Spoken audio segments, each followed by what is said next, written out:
Kadanga ಅರಫಾ cricketers ಕ್ರೀಡಾ ಸಂಘದ ಬೆಳ್ಳಿ ಮಹೋತ್ಸವದ ಪ್ರಯುಕ್ತ ಆಯೋಜಿಸಿದ್ದ ಸೂಪರ್ 7 ನ್ಯಾನೋ ಹೊನಲು ಬೆಳಕಿನ ಕ್ರಿಕೆಟ್ ಪಂದ್ಯಾವಳಿಯಲ್ಲಿ ಕೆವೈಸಿಸಿ ಕಡಂಗ ತಂಡ ಚಾಂಪಿಯನ್ ಪಟ್ಟ ಅಲಂಕರಿಸಿತು. ಡ್ರೀಮ್ಸ್ 11 ನೆಲ್ಲಿಯೂದಿಕೇರಿ ತಂಡವು ರನ್ನರ್ ಅಪ್ ಪ್ರಶಸ್ತಿಗೆ ತೃಪ್ತಿಪಟ್ಟುಕೊಂಡಿತು. ಕಡಂಗದ ವಿಜಯ ಪ್ರೌಢಶಾಲಾ ಮೈದಾನದಲ್ಲಿ ನಡೆದ ಪಂದ್ಯಾವಳಿಯಲ್ಲಿ ಟ್ರೋಫಿಗಾಗಿ ಕೊಡಗಿನ ಬಲಿಷ್ಠ 39 ತಂಡಗಳು ಸೆಣಸಾಡಿದವು. ವಿಜೇತ ತಂಡಕ್ಕೆ ಸಮಾರೋಪ ಸಮಾರಂಭದಲ್ಲಿ ಬಹುಮಾನ ವಿತರಿಸಲಾಯಿತು. ಅರಫಾ ಕ್ರಿಕೆಟರ್ಸ್ ಅಧ್ಯಕ್ಷ ಅಬ್ದುಲ್ ರೆಹಮಾನ್ ಅಧ್ಯಕ್ಷತೆಯಲ್ಲಿ ನಡೆದ ಉದ್ಘಾಟನಾ ಪಂದ್ಯಾಟಕ್ಕೆ ವಿಜಯ ಪ್ರೌಢಶಾಲೆಯ ನಿವೃತ್ತ ಮುಖ್ಯ ಶಿಕ್ಷಕಿ ರಾಣಿ ಪಾರ್ವತಿ ಚಾಲನೆ ನೀಡಿ ಮಾತನಾಡಿದರು. ಪ್ರತಿಯೊಬ್ಬರೂ ಕ್ರೀಡಾ ಮನೋಭಾವನೆಯೊಂದಿಗೆ ಪರಸ್ಪರ ಸೌಹಾರ್ದಯುತ ಜೀವನ ನಡೆಸಬೇಕೆಂದು ಹೇಳಿದರು. ಅರಮೇರಿ ಎಸ್ಎಂಎಸ್ ಶಾಲೆಯ ಪ್ರಾಂಶುಪಾಲೆ ಬಲ್ಲಚಂಡ ಕುಸುಮ್ಟಿಟ್ಟು ಕ್ರೀಡಾಕೂಟಕ್ಕೆ ಶುಭ ಹಾರೈಸಿದರು. ಏಕೆಂದರೆ ಮೋರ್ ದೆನ್ 35-40 ಇಯರ್ಸ್ ಆಗಿರ್ಬೋದು. ಏಕೆಂದರೆ ನನ್ನ ಸರ್ವಿಸೇ 36 ಇಯರ್ಸ್ ಆಗಿದೆ. ಅಲ್ಲಿಂದಲೇ ಅವರು ನಡೆಸ್ಕೊಂಡು ಬಂದದನ್ನು ಈಗ ಕಂಟಿನ್ಯೂ ಮಾಡ್ತಾ ಇದ್ದಾರೆ. ಇದರಿಂದ ಏನು ಒಂದು ಕ್ರೀಡಾ ಮನೋಭಾವವನ್ನು ಇಲ್ಲಿ ಬೆಳೆಸಿರ್ತಕ್ಕಂಥದ್ದು. ಇಲ್ಲೇ ಇದ್ದಾನೆ ಅಬ್ದುಲ್ ರೆಹಮಾನ್, ನನ್ನ ಸ್ಟೂಡೆಂಟೇ ಅವನು. 3 ವರ್ಷದಿಂದಲೇ ಬರ್ತಾ ಇದ್ದಾನೆ, ಬನ್ನಿ ಇನಾಗ್ರೇಷನ್ಗೆ. ಒಂದಲ್ಲ ಒಂದು ಕಾರಣದಿಂದ ಐ ಮಿಸ್ ದಿ ಲಾಟ್. ಇವತ್ತು ನನಗೆ ಈ ಆಪರ್ಚುನಿಟಿ ಸಿಕ್ಕಿದೆ.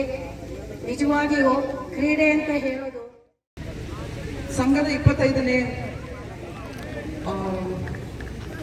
ಆಚರಣೆಯ ದಿನದಂದು ಗ್ರಾಮದಲ್ಲಿರುವ ಶಿಕ್ಷಕರನ್ನು ಕರೆಸಿ ಶಿಕ್ಷಕರಿಗೆ ಸನ್ಮಾನ ಎಂಬ ಒಂದು ಕಾರ್ಯಕ್ರಮವನ್ನು ಇಟ್ಕೊಂಡಿರುವುದು ಶಿಕ್ಷಕರಾಗಿ ಸೇವೆ ಸಲ್ಲಿಸುತ್ತಿರುವ ನಮಗೆ ನೀವು ನೀಡಿದಿರುವಂತಹ ಅತಿ ದೊಡ್ಡ ಗೌರವವಾಗಿದೆ.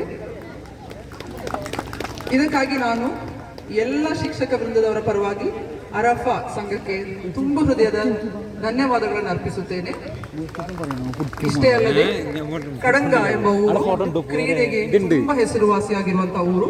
ಪ್ರತಿ ವರ್ಷ ಹಲವಾರು ಕ್ರೀಡಾಕೂಟಗಳನ್ನು ಆಯೋಜಿಸಿ ಗ್ರಾಮಸ್ಥರನ್ನೆಲ್ಲ ಒಟ್ಟುಗೂಡಿಸಿ ಸೌಹಾರ್ದತೆಯನ್ನು ಮೆರೆದುಕೊಂಡು ಕ್ರೀಡೆಯನ್ನು ಪ್ರೋತ್ಸಾಹಿಸುತ್ತಾ ಬಂದಿರುವುದು ನಿಜವಾಗಿಯೂ ಹೆಮ್ಮೆಯ ಸಂಗತಿ.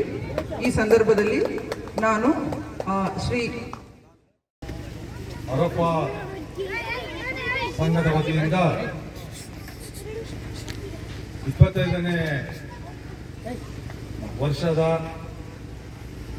ಈ ಕ್ರಿಕೆಟ್ ಟೂರ್ನಮೆಂಟ್ ಅನ್ನ 25 ವರ್ಷ ತುಂಬಿದ ವರ್ಷದಂದು ಈ ಆಟವನ್ನು ಆಯೋಜಿಸಲಾಗಿದೆ.